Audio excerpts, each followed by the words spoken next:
मासूमियत भरे पुराने दौर में अलमारियों में अखबारात भी अंग्रेजी के बिछाए जाते थे कि इनमें मुकद्दस किताबों के हवाले नहीं होते। छोटी से छोटी कोताही पर भी कोई ना कोई सुना सुनाया खौफ आड़े आ जाता था। जमीन पर नमक या मिर्चें गिर जाती थीं तो होशो हवास उड़ जाते थे कि क़यामत वाले दिन आंखों से उठाना पड़ेंगी। गदागरों को पूरा मोहल्ला जानता था और घरों में उनके लिए खुसूसी तौर पर खुले पैसे रखे जाते थे। मोहल्ले का डॉक्टर एक ही सिरिंज से एक दिन में 50 मरीजों को टीके लगाता था, लेकिन मजाल है किसी को कोई इन्फेक्शन हो जाए। यरकान या शदीद सरदर्द की सूरत में मौलवी साहिब माथे पर हाथ रखकर दम कर दिया करते थे और बंदे भले चंगे हो जाते थे। घरों में खत आते थे और जो लोग पढ़ना नहीं जानते थे वो डाकिये से खत पढ़वाते थे। डाकिया तो गोया घर का एक फर्द शुमार होता था। खत लिख भी देता था, पढ़ भी देता था और खाना पानी पीकर साइकिल पर ये जा और वो जा। इम्तिहानात का नतीजा आना होता था तो नस्रुम मिनल्लाहि व फतहुन करीब पढ़कर घर से निकलते थे और खुशी खुशी पास होकर आ जाते थे। ये वो दौर था जब लोग किसी की बात समझकर ओके नहीं ठीक है कहा करते थे। मौत वाले घर में सब महल्लेदार सच्चे दिल से रोते थे और खुशी वाले घर में हकीकी कहकहे लगाते थे।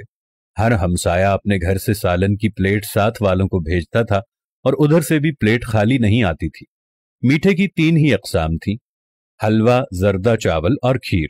आइसक्रीम दुकानों से नहीं, लकड़ी की बनी रेड़ी से मिलती थी जो म्यूजिक नहीं बजाती थी।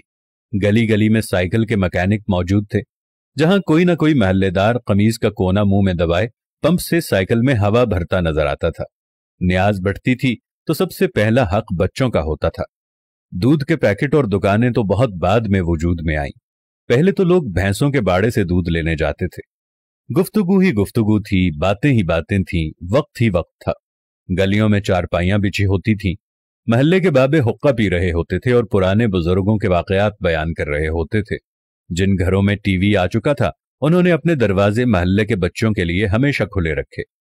मट्टी के लेप की हुई छत के नीचे चलता हुआ पंखा सख्त गर्मी में भी ठंडी हवा दिया करता और फ्रिज के बगैर भी मटके और सुराहियों का पानी ठंडा रहता था। फिर अचानक सब कुछ बदल गया। हम कदीम से जदीद हो गए। अब बावर्ची खाना सीढ़ियों के नीचे नहीं होता, खाना बैठकर नहीं पकाया जाता, दस्तरखान शायद ही कोई इस्तेमाल करता हो। मंजन से टूथपेस्ट तक के सफर में हमने हर चीज बेहतर से बेहतर कर ली, लेकिन पता नहीं क्यों इस कदर सहूलतों के बावजूद हमें घर में एक ऐसा डब्बा जरूर रखना पड़ता है जिसमें डिप्रेशन, सरदर्द, ब्लड प्रेशर, नींद और विटामिन्स की गोलियां हर रोज मौजूद होती हैं। जरा खुद के घर के बारे में ये सारी बातें सोचकर देखें तो आपको सब कुछ यकीनन नजर आएगा जैसा मैंने आपको बताया है। आखिर ऐसा क्यों है? क्यों हम अपने बेसिक किस्म की जिंदगी से हटते चले जा रहे हैं? मैं आज भी आप लोगों से कह रहा हूं, आप साथ वालों के दुख दर्द बांटना शुरू कर दो। आप गरीबों के दुख में दर्द बांटना शुरू कर दो।